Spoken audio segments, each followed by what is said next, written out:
तो आज हम लोग फिर से ब्रांच अकाउंट करने जा रहे हैं।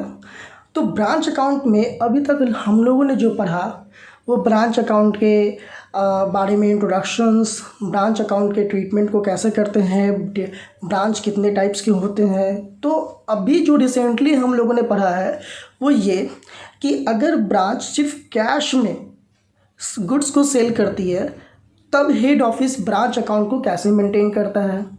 अगर फिर ब्रांच गुड्स और को कैश और क्रेडिट दोनों तरीके से अगर गुड्स को सेल करती है तो फिर उसके बाद ब्रांच अकाउंट को हम लोग कैसे मेंटेन करते हैं, थोड़ा सा डिफरेंस होता है, सारा कुछ वही प्रोसेस है। और जैसा कि पिछले वीडियो में हमने कहा था कि हम लोग जो नेक्स्ट वीडियो में पढ़ेंगे वो ये कि जब गुड्स को जब भी कोई हेड ऑफिस गुड्स को इनवॉइस पे भेजे, यानी कि जो कॉस्ट प्राइस है उस पे उससे ज़्यादा प्राइस पे ब्रांच को भेजे, तब किस तरीके से अकाउंट्स को मेंटेन किया जाएगा। यानी कि when head office send goods to branch at invoice price from the head office. अब यहाँ पे सबसे पहले जो बात आती है वो ये कि ये इनवॉइस प्राइस का क्या मतलब है। सबसे पहले जो है ये इनवॉइस प्राइस क्या कहा जा रहा है, पहले हम इसे समझेंगे। तो हम लोग जब इनवॉइस प्राइस की बात करें, ये इनवॉइस प्राइस क्या है।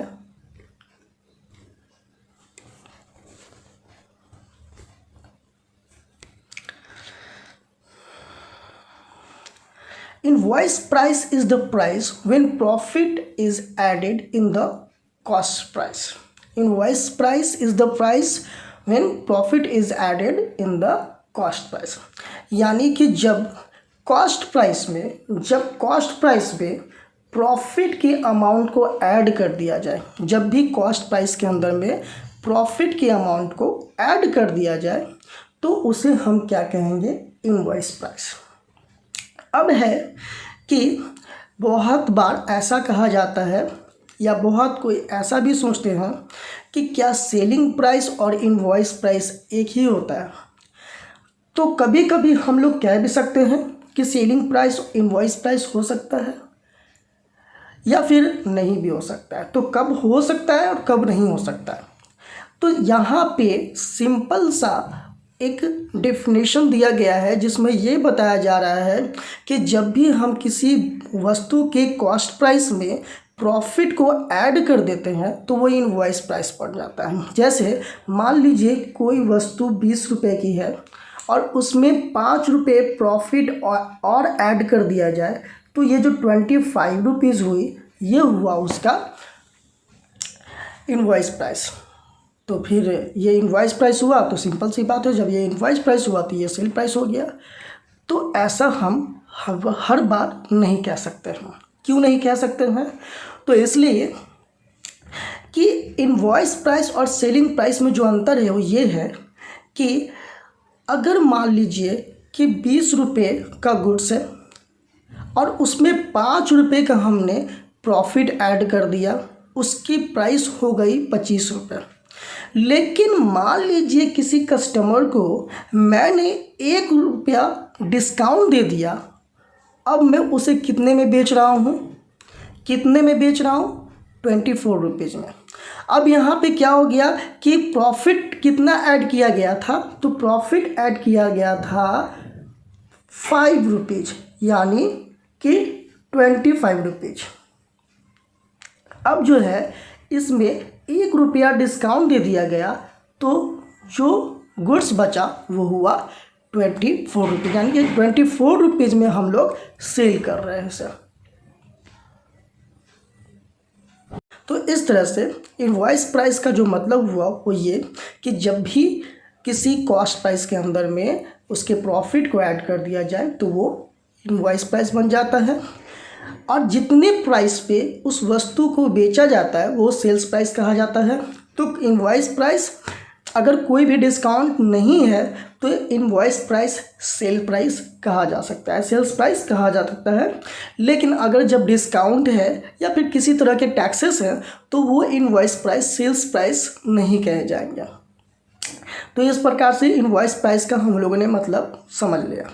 अब है कि यहाँ पे हायर प्राइस कहने का मतलब यही था। इस केस में ब्रांच क्या करता है कि ब्रांच जो भी गुड्स रिसीव करता है हेड ऑफिस से, और हेड ऑफिस जो भी गुड्स भेजता है ब्रांच को, वो इनवॉइस प्राइस पे भेजता है। यानी कि जिस प्राइस पे उसे गुड्स को बेचना है, या डिस्काउंट दे के या फिर बिना डिस्काउंट के, जैसे भी जिस प्राइस पे एक ब्रांच को गुड्स को बेचना है कस्टमर को, उसी प्राइस पे वो हेड ऑफिस से रिसीव करता है। अब यहाँ पे एक प्रश्न आता है कि क्यों ऐसा, क्यों आखिर ब्रांच भी तो हेड ऑफिस का ही बिजनेस है ना, वो हेड ऑफिस का ही तो पार्ट है, वो एक ही आदमी का तो बिजनेस है। फिर ऐसा क्यों कि अपने ही ब्रांच में इनवॉइस प्राइस पे वस्तु को भेजा जाए, और इस तरीके से क्यों, अगर ऐसा क्या पर्पस हो सकता है? तो उसके पीछे रीज़न है दो, मेनली 2 रीजन्स हैं। पहला है कि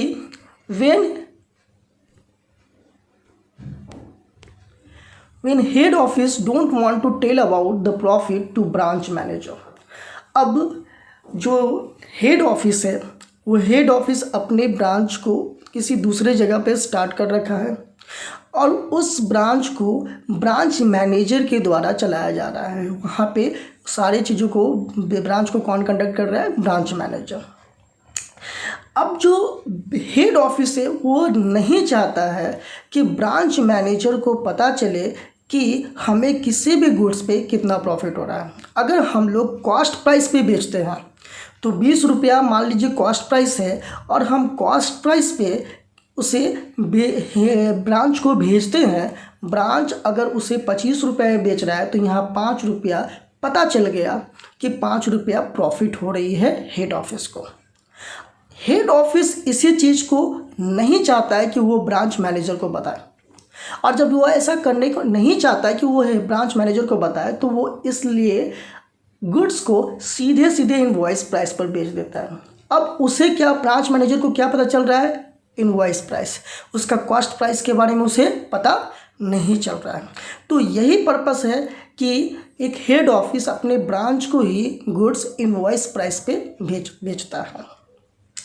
अब है इसके अलावा दूसरा कि when head office wants to control stock at branch. अब क्या है कि हेड ऑफिस अपने ब्रांच के अंदर में जितने भी स्टॉक है उसको कंट्रोल में रखना चाहता है, और ये ज़्यादा यूज़फुल तब होता है जब एक हेड ऑफिस और एक ब्रांच अलग अलग टाइप्स के गुड्स के साथ ट्रेडिंग करता है। अब यहाँ पे ये बात है कि एक हेड ऑफिस किस तरीके से इनवॉइस पर गुड्स भेजकर कंट्रोल कर पाएगा। अब यहाँ पे दूसरा है कि when head office wants to control stock at branch it is more useful in case of trading of various types of goods. ये ऐसा क्यों? तो दूसरा तो ये इसका मतलब ये हुआ कि एक ब्रांच जो है किस तरीके से स्टॉक को कंट्रोल कर सकता है। तो मान लो सपोज कि हेड ऑफिस ने गुड्स भेजा ब्रांच मैनेजर को 20 रुपये में, कॉस्ट प्राइस पे भेजा, जिसका कॉस्ट 20 रुपये के कॉस्ट प्राइस पे भेजा। ब्रांच ने उसे क्या किया? बेचा 26 रुपये में। अब उसने हेड ऑफिस को ये इंफॉर्मेशन दिया कि ये जो गुड्स है वो हमने 24 रुपये में बेचा है, 2 रुपया हमें डिस्काउंट देना पड़ा। लेकिन ब्रांच मैनेजर यहाँ पे 2 रुपया डिस्काउंट कस्टमर को नहीं दिया, वो 26 रुपीज़ में ही बेचा, लेकिन उसने हेड ऑफिस को बताया कि हमने इसे बेचा है 26 रुपीज़ में और 2 रुपीज़ हमने डिस्काउंट दिया। अब यहाँ पे क्या हुआ कि 2 रुपये का यहाँ पे हेड ऑफिस को नुकसान सहना पड़ा। तो अगर ये कब पॉसिबल हो रहा है? जब एक हेड ऑफिस अपने ब्रांच को गुड्स कॉस्ट प्राइस पर भेज रहा है, लेकिन ये चीज़ें नहीं हो पाएंगी अगर हेड ऑफिस उस गुड्स को सीधे इनवॉइस प्राइस पर बेचे। यानी कि वो सीधे सीधे प्रॉफिट को अपना रख लिया और प्रॉफिट को ऐड करके जितने में गुड्स को बेचना है उसी गुड्स पे उसने ब्रांच को भेज दिया। तो यहाँ पे ब्रांच भी अपने तरीके से कुछ भी नहीं कर सकता है, उससे ज़्यादा प्राइस पे भले ही बेच ले, लेकिन प्रॉफिट जो चाहिए हेड ऑफिस को उससे प्राइस कम करके वो नहीं बेच सकता है। तो इस तरीके से ये था रीज़न जिसके कारण एक हेड ऑफिस अपने ब्रांच को गुड्स उस कॉस्ट प्राइस पे ना भेजकर इनवॉइस प्राइस पर बेचता है। अब हम लोग बात करेंगे कि इसमें किस तरीके से जर्नल एंट्रीज़ की जाती है, किस तरीके से जर्नल एंट्रीज़ तो हम लोग अलग से पढ़ेंगे, किस तरीके से इसके अकाउंट में इसके लिए क्या करना पड़ता है हम लोगों को। अब हम लोग बात करते हैं कि किस तरीके से एंट्री करेंगे। तो इसमें कुछ भी अलग नहीं है, सारा कुछ सेम है। जैसे हम लोग अभी तक ब्रांच अकाउंट बनाते आ रहे थे उसी तरीके से हम लोग ब्रांच अकाउंट बनाएंगे। जैसे यहाँ पे सबसे पहले डेबिट साइड में हम लोग देखेंगे कि सबसे पहले बैलेंस BYD दिखाते थे, यहाँ पर बैलेंस BYD दिखाया गया है। स्टॉक, फर्नीचर, डेटर्स, पेटी कैश, प्रीपेड एक्सपेंस, जितने भी एसेट्स हैं उसके ओपनिंग बैलेंस को दिखा दिया गया। Then goods supply to branch, जितने गुड्स भेजा जा रहा है उस गुड्स को भी दिखाया जा रहा है। यहाँ पर इनवॉइस प्राइस, यहाँ पे इनवॉइस प्राइस, ये चेंजेस है कि यहाँ पे इनवॉइस प्राइस आ जाएगा। अब है कि उसके बाद हेड ऑफिस कैश भेजता है, कैश यहाँ पर दिखाया जाएगा। कैश क्यों भेजा जा रहा है, तो expenses paid by head office, expense के लिए on behalf of branch, branch के लिए जो भी है जिस कारण से भी भेजा जा रहा है वो सारा कुछ दिखाया जाएगा। उसके बाद लास्ट में यहाँ पर लायबिलिटीज़ के क्लोजिंग स्टॉक को दिखाया जाता है, जो कि आप देख रहे हैं कि क्लोजिंग स्टॉक, लायबिलिटीज़ के आउटस्टैंडिंग, ये सारा कुछ दिखाया जा सकता है, जो कि है। अब उसके बाद कुछ चेंजेस भी है, उस चेंजेस के बारे में बताऊंगा, लेकिन जिसमें चेंजेस नहीं है पहले उन सारी चीज़ों को बता दूं। लायबिलिटी ओपनिंग बैलेंस दिखाते हैं हम लोग, एज यूजुअल दिखाया गया है। उसके बाद कैश सेल्स, जितना बेचकर, गुड्स बेचकर जो भी पैसा आएगा जो कि ब्रांच हेड ऑफिस को भेजेगा उस कैश को दिखाया गया। अमाउंट रिसीव फ्रॉम डेटर्स, अगर ब्रांच ने कस्टमर को उधार गुड्स बेचा है और बाद में जब उससे पैसे रिसीव करता है तो जो भी अमाउंट रिसीव होंगे उसे हेड ऑफिस को भेजेंगे, उसके लिए है। Cash paid by debtors direct head office, अगर मान लीजिए वो ब्रांच को ना देकर सीधे हेड ऑफिस को भेज देता है तो उसके लिए भी यहाँ पे शो कर दिया जाएगा वो amount. Receive from insurance company, इन सारी चीज़ों पे हम लोग क्वेश्चंस करेंगे। या अभी ये अब यहाँ पे रिसीव फ्रॉम इंश्योरेंस कंपनी की बात की जा रही है, तो ये ऐसा नहीं है कि ये आपका इनवॉइस प्राइस के कारण ये एंट्री बनाए, नहीं, ये इनवॉइस ये नॉर्मल भी हो सकता है, जब गुड्स इनवॉइस पे ना बेचा जाए तब भी ये चीज़ें आ सकती हैं।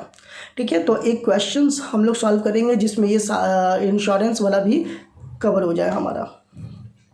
अब है इधर by goods supply to branch, यानी कि बताया गया था कि गुड्स जब भी हमारा डैमेज होता है या फिर किसी कारण से भी हम लोग अगर ब्रांच को हेड ऑफिस को गुड्स रिटर्न करते हैं तो यहाँ पे दिखा देंगे।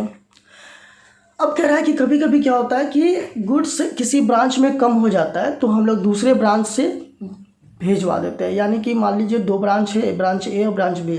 ब्रांच बी में गुड्स कम हो गया है, कम पड़ गया है और हेड ऑफिस में भी गुड्स नहीं है, तो हम लोग एक ब्रांच से दूसरे ब्रांच में ट्रांसफ़र करवा लेते हैं, उसके लिए ये एंट्री हो जाएगा, goods transfer to by branch account to other branch. ठीक है, अब goods directly return by debtors to head office. कभी कभी क्या होता है कि हेड ऑफिस को ही सीधे गुड्स रिटर्न कर देते हैं, यानी मैंने गुड्स को बेचा, अब क्या हुआ कि गुड्स सही नहीं था तो goods directly return by debtors to head office, नहीं हेड ऑफिस को ही भेज दिया।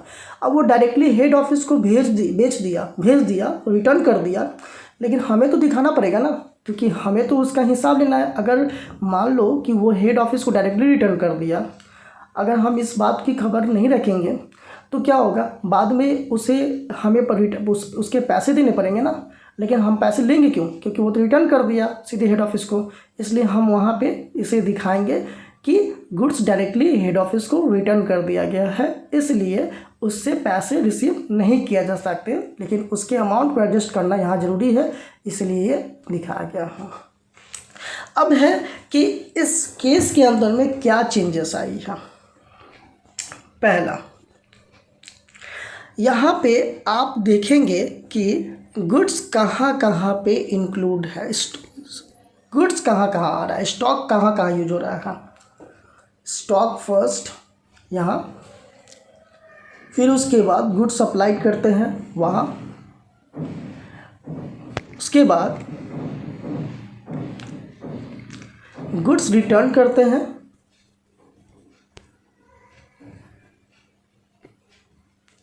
उस समय गुड्स ट्रांसफ़र करेंगे उस समय, और गुड्स हेड ऑफिस को डायरेक्टली यूज़ किया रिटर्न किया जाएगा डेटर्स के द्वारा उस टाइम। फिर उसके बाद स्टॉक जो लास्ट में बचाया। अब जब हम गुड्स को जब भेज रहे हैं यहाँ पे, जब भी हम यहाँ पे गुड्स को यानी कि एक हेड ऑफिस ब्रांच को गुड्स भेज रहा है, तो वो किस प्राइस पे भेज रहा है, वो भेज रहा है इनवॉइस प्राइस पे। अब हम लोग ब्रांच अकाउंट बना क्यों रहे हैं, तो ब्रांच अकाउंट बना रहे हैं ब्रांच से होने वाले प्रॉफिट को जानने के लिए। अगर मान लीजिए कि हम लोग ट्रेडिंग अकाउंट बना रहे हैं, तो ट्रेडिंग अकाउंट में हम लोग क्रेडिट साइड में सेल्स दिखाते हैं और डेबिट साइड में परचेज में को जो भी हम लोग रॉ मटेरियल्स ओपनिंग स्टॉक जो भी हमारा है जो भी है, उससे भी हम लोग उसके सेल प्राइस पे दिखा दें, तो क्या हमें प्रॉफिट पता चल पाएगा? नहीं पता चल पाएगा। तो हमें क्या करना पड़ेगा कि हमें उसके कॉस्ट प्राइस को दिखाना होगा। लेकिन यहाँ तो हम लोग इनवॉइस पे भेज रहे हैं ना, तो यहाँ पे तो वैसा है नहीं, इनवॉइस पे भेज रहे हैं तो इनवॉइस प्राइस ही दिखाना होगा। तो इसके लिए हम लोग क्या करते हैं कि हम लोग एडजस्टमेंट करते हैं। यानी एडजस्टमेंट किस तरीके से करते हैं, तो इसमें सीधे हम लोग एक क्वेश्चन पे आते हैं और क्वेश्चन से ही हम लोग देखेंगे कि किस तरीके से एडजस्टमेंट की जा रही है। जैसे यहाँ पे एक क्वेश्चन ले लेते हैं हम लोग, the general merchants limited Kanpur आज जो भी है आप पढ़ लो, Allahabad charge send to branch at cost price. अब काम की चीज़ें जो है यहाँ पढ़िए, यानी कि जो यहाँ पे हेड ऑफिस है वो ब्रांच को गुड्स भेज रहा है कॉस्ट प्राइस प्लस 33% अपॉन 1/3%, यानी कॉस्ट प्राइस और उसके साथ 33 अपॉन 1/3% उसमें प्रॉफिट का परसेंटेज जो दिया हुआ है उसको प्लस कर दिया गया और उस अमाउंट पे हेड ऑफिस को गुड्स भेजा जा रहा है। यहाँ पे अलग अलग मेथड से बनाने के लिए कहा जा रहा है। हम लोग पहले सिंपल मेथड में ही बनाकर देखेंगे और उसके बाद हम लोग दूसरे मेथड में चलेंगे। क्या है एक बार क्वेश्चन के अंदर में देख लेते हैं। यहाँ पे stock on 1 April, debtors on 1 April, goods send to branch, goods supplied to branch, यहाँ पे cash send to branch, salary, rent, rates, taxes, salary, wages, इन सबों चीज़ों के लिए गुड्स कैश भेजा गया है। Cash send to head office, यानी ब्रांच ने हेड ऑफिस को कैश भेजा है। स्टॉक 31 मार्च को इतना, डेटर्स 31 मार्च को दिया हुआ है। फिर उसके बाद 31 मार्च को फर्नीचर परचेज्ड किया गया by branch with the permission of head office. अब हमने बता दिया यहाँ पे कि हम जैसा कि हम लोग पहले पढ़ चुके हैं कि हेड ऑफिस ही किसी भी तरह के एसेट्स को परचेज करेगा, ब्रांच नहीं। लेकिन यहाँ तो ब्रांच लिख दिया गया है कि ब्रांच ने परचेज किया, तो उसके साथ हम लोग देखेंगे कि एक चीज़ और ऐड है, with the permission of head office, यानी हेड ऑफिस के परमिशन से किया है, तो इसलिए ये पॉसिबल हो सकता है। उसके बाद है डिप्रिसिएट फर्नीचर एट टू 10% पर एकम। तो ब्रांच अकाउंट में फर्नीचर के डिप्रिसिएशन से कोई मतलब नहीं है। उसके डिप्रिसिएशन की जो भी ट्रीटमेंट होगी वो प्रॉफिट एंड लॉस अकाउंट में होती है, वहाँ होगी। यहाँ ब्रांच अकाउंट के अंदर में इसका कोई काम नहीं है। क्वेश्चन हम लोगों ने पढ़ लिया। चलिए तो अब हम लोग सॉल्यूशन देखते हैं क्या अलग करना होता है इसके अंदर में। तो सबसे पहले आपको जो करना है वो ये कि जैसे भी आप एज यूजुअल क्वेश्चंस बनाते हो आपको बिल्कुल उसी तरीके से बनाना है, इसमें कुछ भी नहीं करना। क्या चेंजेस आएगी, क्या चेंजेस होने हैं, क्या इफ़ेक्ट पड़ेगा गुड्स को जब हम लोग इनवॉइस पे भेज रहे हैं, तो वो ये कि जैसे मान लीजिए कि अगर ब्रांच अकाउंट बनाया जा रहा है तो क्यों बनाया जा रहा है। जाहिर सी बात है कि बिज़नेस में कितने प्रॉफिट हो रहे हैं, ब्रांच से कितने प्रॉफिट हो रहे हैं, इस बात को जानने के लिए। तो ज़रा सोचिए कि जब हम गुड्स को उसके सेल प्राइस पे, इनवॉइस प्राइस पे दिखाएंगे तो क्या हमें पता चल पाएगा कि बिज़नेस का प्रॉफिट क्या कितना है। यानी कि जब हमारा एक साइड सेल प्राइस पे वैल्यू दिया हुआ हो और दूसरे साइड में उसके कॉस्ट प्राइस पे वैल्यू दिया हुआ हो, तभी हम लोग डिफरेंस फाइंड कर सकते हैं और हम लोग प्रॉफिट के अमाउंट को जान सकते हैं। लेकिन यहाँ पर तो ऐसा है नहीं। यहाँ पे दोनों साइड जहाँ भी गुड्स का यूज़ किया गया है वो सारा इनवॉइस प्राइस पे ही किया गया है। जैसे यहाँ पे हम लोग स्टॉक की बात करते हैं जो कि 12,000 है, तो ये 12,000 गुड्स बचा हुआ है, यानी ओपनिंग स्टॉक है। इट मीन्स कि unsold goods of the previous year है। तो ये भी गुड्स जो है ब्रांच में आया होगा तो इनवॉइस प्राइस पे आया होगा। अब जब ये इनवॉइस प्राइस पे गुड्स आया है तो हम लोग यहाँ पे जो स्टॉक की वैल्यू, यहाँ पे ओपनिंग स्टॉक लिखा हुआ है, ये किस वैल्यू पे लिखा हुआ है, स्टॉक के यानी कि इनवॉइस प्राइस पे। तो इसे एडजस्ट करने के लिए कुछ नहीं करना है। अगर डेबिट में स्टॉक लिखा हुआ है तो क्रेडिट साइड में हम लोग को लिखना है difference in the value of branch stock. क्या लिखना है, difference in the value of branch stock. और प्रॉफिट कितना था, तो 33/3% था, जिसको हम लोग 1/4 कह सकते हैं, यानी 1/4 आ जाएगा। तो इसके हिसाब से आपको सबसे पहले स्टॉक, ओपनिंग स्टॉक अगर डेबिट साइड में दिया हुआ है तो आपको क्रेडिट साइड में लिखना है difference in the value of stock, और उसके बाद 12,000 जो इसकी वैल्यू है, और प्रॉफिट का जो इनवॉइस का जो भी एडिशनल प्रॉफिट था वो कितना था, 1/4। तो इसका मतलब क्या हुआ कि यहाँ पे हम लोग लिखेंगे 3,000। तो यानी कि यहाँ पे हमने दिखा दिया 3,000 difference in the value of stock, और यहाँ पे हमने अमाउंट को 3,000 में दिखा दिया। अब जो है उसी तरीके से दूसरे और कहाँ पे गुड्स आया, तो goods supplied to branch account. यहाँ पे हम स्टॉक की वैल्यू को दिखा रहे हैं 80,000। तो इसको भी एडजस्ट करने के लिए हम लोग इसके क्रेडिट साइड में लिखेंगे goods supplied to branch account. 80,000 इसकी वैल्यू है, तो इसको 1/4 करेंगे। 1/4 करेंगे क्यों भाई, क्योंकि 33/1/3% था प्रॉफिट की वैल्यू, तो इसे सॉल्व करने के बाद 1/4 आता है, इसलिए 1/4 करेंगे। और उसके बाद कितना आ जाएगा 1/4, 20,000। तो ये 20,000 आ गया 80,000 इंटू 1/4 करने पे। अब जो है यहाँ पे हम क्या करेंगे, 20,000 दिखा देंगे। तो आप समझ रहे हैं, जो ओपनिंग स्टॉक है उसको यहाँ पे दिखा दिया गया difference in the value of stock करके, और जो good supplied to branch account था उसके लिए भी good supplied to branch account लिख के इधर दिखा दिया गया।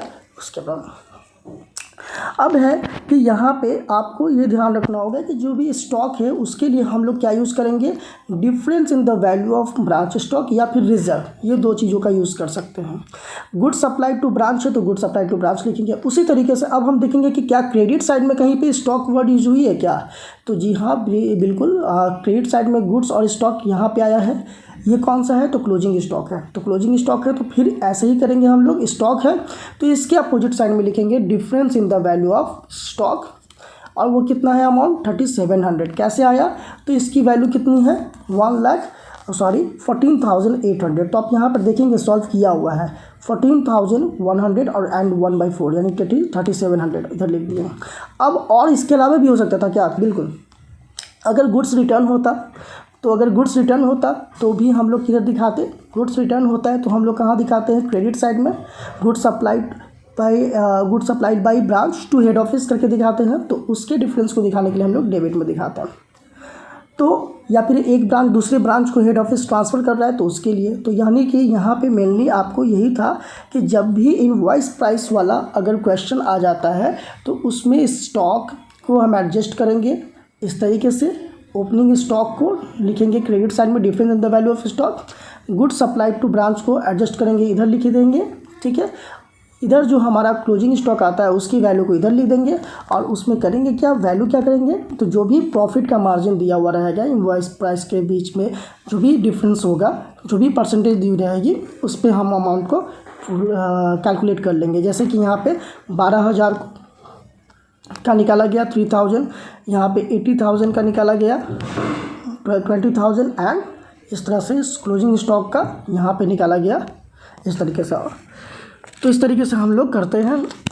अगर मान लीजिए कि आपको अगर इस तरीके से क्लियर नहीं हुआ, आप चाहते हैं कि इसको पूरे बोर्ड पे सॉल्व करके बताया जाए, तो आप मुझे बताइए, उस तरीके से मैं सॉल्व करके आपको समझा दिया जाएगा।